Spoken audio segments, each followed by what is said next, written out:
बिस्मिल्लाहिर्रहमानिर्रहीम अस्सलाम वालेकुम डियर स्टूडेंट। आज का जो हमारा टॉपिक है उसमें हमने डिस्कस करना है human immuno deficiency virus. Human immuno deficiency virus या जिसका एब्रीविएशन है HIV, ये मशहूर क्यों है? क्योंकि ये एक डिज़ीज़ काज करते हैं और इस डिज़ीज़ का नाम है एड्स। एड्स एब्रीविएशन है एक्वायर्ड इम्यूनो डेफिशिएंसी सिंड्रोम। और ये जो बीमारी है ये किसकी वजह से हो रही है? HIV, human immuno deficiency virus की वजह से हो रही है। अच्छा, इसको एक्वायर्ड इम्यूनो डेफिशिएंसी सिंड्रोम कहा क्यों जाता है? इसके इफेक्ट की वजह से। एक्वायर्ड का मतलब होता है हासिल करना, टू गेट, कि अगर बंदा कोई चीज़ हासिल कर ले या किसी बंदे को लग जाए, जैसे उर्फे हमें कहते हैं इसको बीमारी लग गई, तो वो एक्वायर्ड कहलाते हैं। अच्छा, इस बीमारी लगने के बाद होगा क्या? इम्यूनो डेफिशिएंसी, उस शख्स की इम्यूनिटी ख़त्म हो जाएगी, कुव्वत मुदाफ़ियत ख़त्म हो जाएगी। अच्छा, जब किसी शख्स में कुव्वत मुदाफ़ियत ख़त्म हो जाए तो उसको सिंड्रोम हो जाते हैं। सिंड्रोम ऐसी कंडीशन को कहा जाता है जिसमें मल्टीपल डिजीज़ ऑर्गेनिज्म को या किसी भी इंसान को लग जाए, यानी एक ऐसी कंडीशन जिसमें बहुत सारी बीमारियां इंसान को लगना शुरू हो या बहुत सारे प्रॉब्लम या डिसऑर्डर आना शुरू हो जाए जिस्म के अंदर, उस कंडीशन को कहा जाता है सिंड्रोम। मल्टीपल ऑफ डिजीज़ आप कह सकते हैं, सिंड्रोम कहलाते हैं। तो इसका इफेक्ट क्या है? It vegan the immune system of the patient. तो एड्स की बीमारी जब भी एक पेशेंट को लगेगी तो उसका इम्यूनिटी सिस्टम कमज़ोर हो जाएगा और ये इसी वजह से फैटल है। फैटल ख़तरनाक है, मोहलिक है, जानलेवा है। वजह क्या? क्योंकि दुनिया में कोई भी इंसान ज़िंदा नहीं रह सकता इम्यून सिस्टम के बगैर, क्योंकि इम्यून सिस्टम चाहिए वायरल और बैक्टीरियल इन्फेक्शन को से डिफेंड करने के लिए किसी भी इंसान को। तो अगर एक इंसान के पास इम्यूनिटी सिस्टम नहीं है तो ये जो वायरल और बैक्टीरियल इन्फेक्शन है ये इंसान की जान ले लेंगे। ठीक है।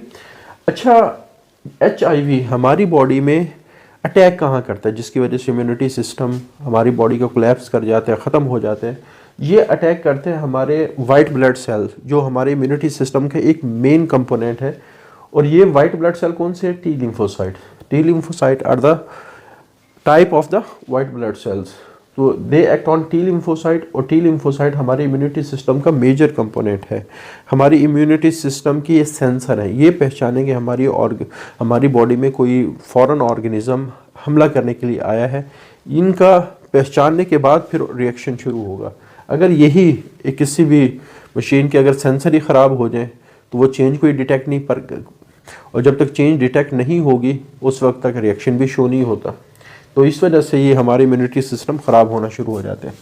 अच्छा, ये जो बीमारी है HIV सबसे पहले डिस्कवर हुई 1981 में, और जितने भी पेशेंट शुरू में जिनमें बीमारी डिस्कवर हुई है वो सारे होमोसेक्सुअल हैं। होमोसेक्सुअल का मतलब क्या है? अल्लाह ताला ने एक मेल और फीमेल के दरमियान अट्रैक्शन रखी है, ठीक है।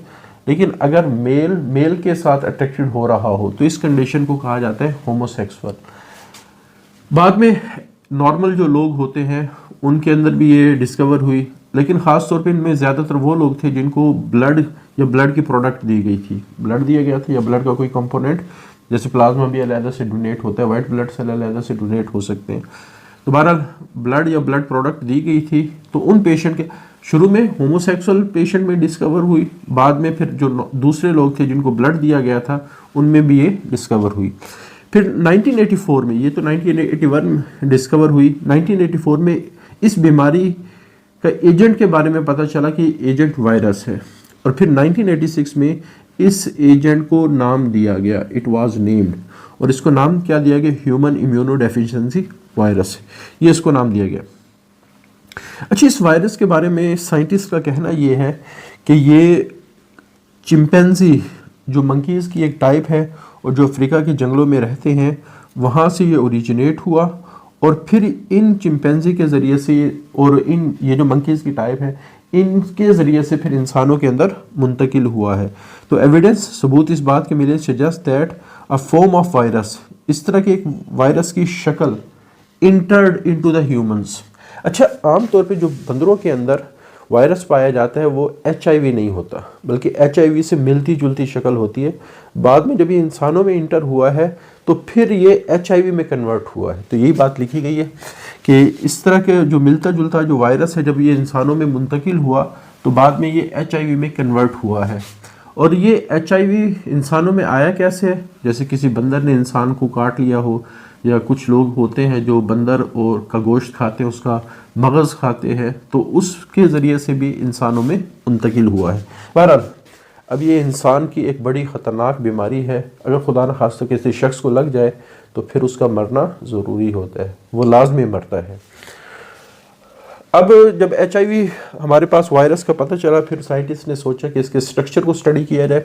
तो स्ट्रक्चर की बात करें, HIV वायरस की जिस ग्रुप से बिलोंग करता है उस ग्रुप का नाम है रेट्रोवायरस। और ये एक स्पेशल ग्रुप है जो एनिमल वायरसेस का ग्रुप है, यानी ये वायरस ज़्यादातर एनिमल के अंदर डिजीजेस काज करता है। और ये जो रेट्रोवायरस है, अच्छा इसको रेट्रोवायरस क्यों कहा जाता है, इसको हम एंड पे डिस्कस करेंगे। तो ये जो हमारे पास रेट्रोवायरस है, एक RNA वायरस है, और RNA इसका कैप्सिड के अंदर यानी प्रोटीन कोट के अंदर मौजूद होते हैं। यानी ये इसका RNA है, और आमतौर पर इसके पास 2 RNA होते हैं, और इसके इर्द गिर्द ये कैप्सिड मौजूद होता है। क्लियर?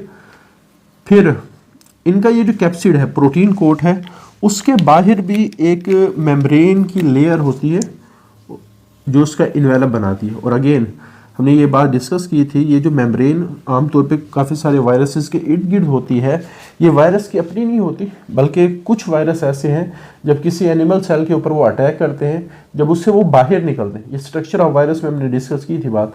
जब वो वायरस सेल से बाहर निकलता है तो होस्ट सेल की मेम्ब्रेन में लिपट के बाहर निकलता है। ठीक है, तो बहरहाल हमारे पास वायरस के ऊपर जो इन्वेलप होता है वो बेसिकली होस्ट सेल की मेम्ब्रेन होती है जिस पर वायरस ने अटैक किया था।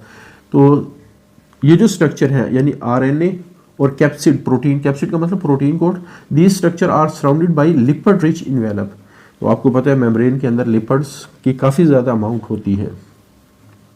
अच्छा, इसी तरह ये जो हमारे पास इन्वेलप होते हैं, इसके ऊपर कुछ कांटों की तरह के स्ट्रक्चर होते हैं जो ग्लाइकोप्रोटीन, ये जो वर्ड है ना ग्लाइकोप्रोटीन, ये 2 वर्ड का कॉम्बिनेशन, ग्लाइको कार्बोहाइड्रेट का, प्रोटीन यानी ऐसा मालिक्यूल जो कार्बोहाइड्रेट और प्रोटीन के मिलने से बने, वो ग्लाइकोप्रोटीन।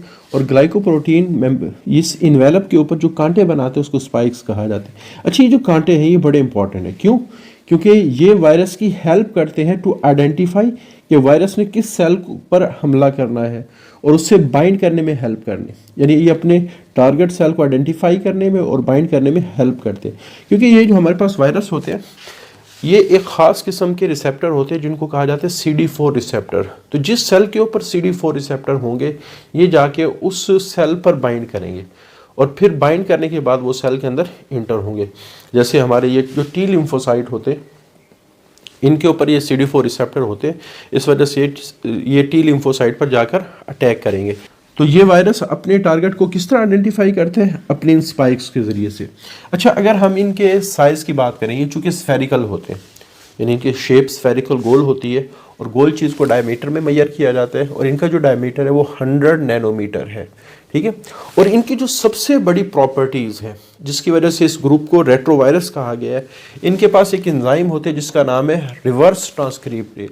और इस रिवर्स ट्रांसक्रिप्टेज का होना इनका एक्सक्लूसिव करैक्टर है या मोस्ट डिस्टिंग्विश करैक्टर है। डिस्टिंग्विश करैक्टर वो करैक्टर होता है जिसके ज़रिए से किसी चीज़ की पहचान की जाए, जिसके ज़रिए से किसी चीज़ की पहचान की जाए वो उसका डिस्टिंग्विश करैक्टर कहलाता है।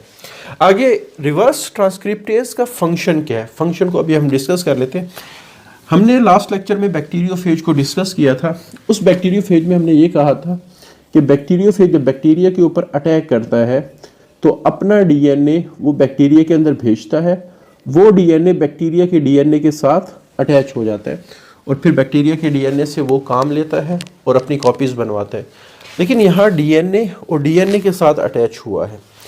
अब बिल्कुल इसी तरह का काम ये HIV अगर T लिम्फोसाइट पर अटैक करेगा, इम्यूनिटी के सेल के ऊपर अटैक करेगा, तो इसी तरह का ये काम इंसान के सेल के साथ भी करता है। लेकिन फ़र्क क्या है?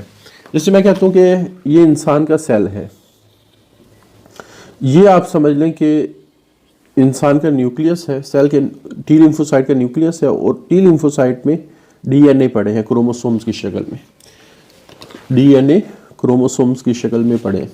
लेकिन अगर देखा जाए इसके अपने पास RNA है, अपने पास क्या आरएनए, और इंसान के क्रोमोसोम के अंदर डीएनए जो उस पूरे सेल की एक्टिविटी को कंट्रोल कर रहा है। इस वजह से ये वाला एंजाइम क्या करता है, जैसे मैं कहता हूँ एक डीएनए का मॉलिक्यूल है, सबसे पहले ये वायरस इस टी लिम्फोसाइट के ऊपर बाइंड करेगा अपने स्पाइक्स के जरिए से, बाद में फिर ये रास्ता बनाएगा और इस रास्ते के बाद ये जो आरएनए इसके अंदर मौजूद होता है वो रिलीज हो जाता है, ठीक है। फिर ये वाला जो एंजाइम है ये क्या करता है, जैसे मैं कहता हूँ ये आरएनए है, ये इस आरएनए के ऊपर एक और स्टैंड बनाएगा, लेकिन वो स्टैंड आरएनए का नहीं होगा, वो डीएनए का होगा, ठीक है। तो सबसे पहले इसने क्या किया, ये जो सिंगल स्टैंडर्ड आरएनए था इसको डबल स्टैंडर्ड बनाया, लेकिन डबल स्टैंडर्ड इस तरह बनाया कि इस आरएनए के साथ ऊपर डीएनए। अच्छा, फिर यही वाला एंजाइम एक और काम भी करता है कि ये क्या करता है कि ये जो आरएनए इसका अपना था उसको डिग्रेड कर देते हैं। तो अब फिर सिंगल स्टैंडर्ड डीएनए बन गया, पहले सिंगल स्टैंडर्ड आरएनए था, इस प्रोसीजर के बाद सिंगल स्टैंडर्ड डीएनए बने, और बाद में फिर इस डीएनए को इस्तेमाल करके ये डबल स्टैंडर्ड डीएनए बनाएगा। तो इस तरह सिंगल स्टैंडर्ड आरएनए को डबल स्टैंडर्ड डीएनए में कन्वर्ट किया जाता है, ठीक है।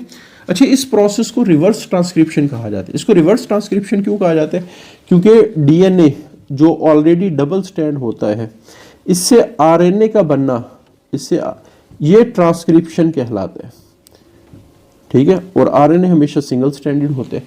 हमने क्या किया, इस एंजाइम की मदद से आरएनए से डीएनए बनवाया, तो ट्रांसक्रिप्शन के प्रोसेस को हमने रिवर्स कर दिया। तो इस वजह से इस एंजाइम का नाम रिवर्स ट्रांसक्रिप्टेज है, जो आरएनए से डीएनए बनाए, और इस प्रोसेस का नाम जिससे सिंगल स्टैंडर्ड आरएनए से डबल स्टैंडर्ड डीएनए बनेगा, इसको रिवर्स ट्रांसक्रिप्शन कहा जाएगा।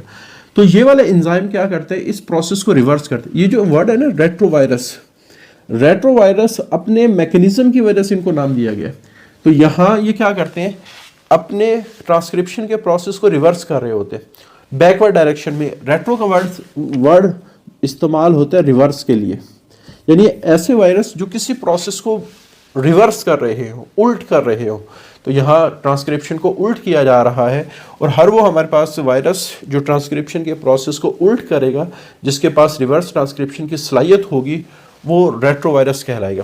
तो जब इससे डीएनए बन जाएगा तो ये डीएनए फिर न्यूक्लियस में इस डीएनए के साथ जाके अटैच हो जाएगा, और अटैच होने के बाद ये फिर सेल को मजबूर करेगा कि ये अपनी कॉपीज़ बनाए, ऐसी प्रोटीन बनाए जो सेल को नुकसान पहुंचाएंगी। ये अपनी कॉपीज़ बनवाएगा, कॉपीज़ बनवा के ये सेल से बाहर आएगा।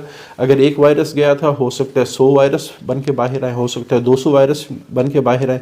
फिर वो जो 200 वायरस होंगे ये मज़ीद सेल के अंदर जाएंगे, 200 सेल को इफेक्ट करेंगे, फिर 200 से हो सकता है हर सेल के अंदर 200 वायरस बन रहे हो। ये तो मैं एक जनरल सी फिगर बता रहा हूँ ना, अगर खुद अंदाज़ा लगाएं कि 200 सेल में अगर 200 वायरस बन रहे हो, फिर जब वो रिलीज़ होंगे, अगर इस तरह मल्टीप्लाई होते रहे तो एक वक्त ऐसा आएगा हमारे सारे के सारे जो टी लिम्फोसाइट सेल्स हैं उनके अंदर वायरस का अटैक हो चुका होगा, और हमारा पूरा इम्यूनिटी सिस्टम क्या कर जाएगा, कोलैप्स कर जाएगा। क्लियर? अच्छा, इनके बारे में थोड़ा सा ध्यान में रखें, ये होस्ट स्पेसिफिक है। ये बंदरों के अंदर जाते हैं, वहाँ मल्टीप्लाई भी करते हैं, लेकिन मल्टीप्लाई करने के बावजूद ये उनमें डिजीज़ काज नहीं करते, क्योंकि बंदरों में कहा जाता है कि ये वायरस, बल्कि ये HIV तो नहीं होता बंदरों में, HIV से मिलता जुलता वायरस होता है, ये बंदरों के अंदर रहता है, और ये हज़ारों साल से बंदरों के अंदर रह रहा है। इस वजह से बंदरों के इम्यूनिटी सिस्टम ने उसके साथ दोस्ती लगा ली, इस वायरस ने उनके इम्यूनिटी सिस्टम के साथ दोस्ती लगा ली। अब बंदरों के इम्यूनिटी सिस्टम उस वायरस को ख़राब नहीं करता, और ये वाला वायरस बंदरों की इम्यूनिटी सिस्टम को ख़राब नहीं करता, दोनों एक दूसरे के लिहाज से अडॉप्टेड हो गए हैं। तो इस वजह से बंदरों में ये आराम से स्मूथली एक दोस्त बनकर रह रहा है, बंदरों को नुकसान ये नहीं पहुंचाता। अच्छा, कोई भी ऐसी चीज़ जो एक मखसूस ऑर्गेनिज्म में तो बीमारी काज करे लेकिन दूसरे ऑर्गेनिज्म में बीमारी काज ना करे, तो उसको कहा जाता है होस्ट स्पेसिफिक, कि ये इसका जो होस्ट है वो स्पेसिफिक है। जब तक अपने होस्ट में ये नहीं जाएगा, उसके अलावा किसी और होस्ट में बीमारी काज नहीं करेगा। तो HIV ह्यूमंस में तो बीमारी काज करते हैं, लेकिन मंकीज़ में चूँकि बीमारी काज नहीं करता, इस वजह से इसको कहा जाता है it is a host specific. तो ये हमारा चैप्टर नंबर 2 एंड हुआ। एक आसान सा चैप्टर था, पेपर पॉइंट ऑफ व्यू से बड़ा इंपॉर्टेंट चैप्टर है। आसान चीज़ें जल्दी भी याद हो जाती हैं। इस वजह से वो स्टूडेंट जो समझते कि उनकी तैयारी कम होती है या उनके लिए मुश्किल होती है बायो को तैयार करना, वो इस चैप्टर को बड़ी आसानी से तैयार करके एक अच्छे नंबर सिक्योर कर सकते हैं। आज के लिए इतना ही। अल्लाह हाफिज़।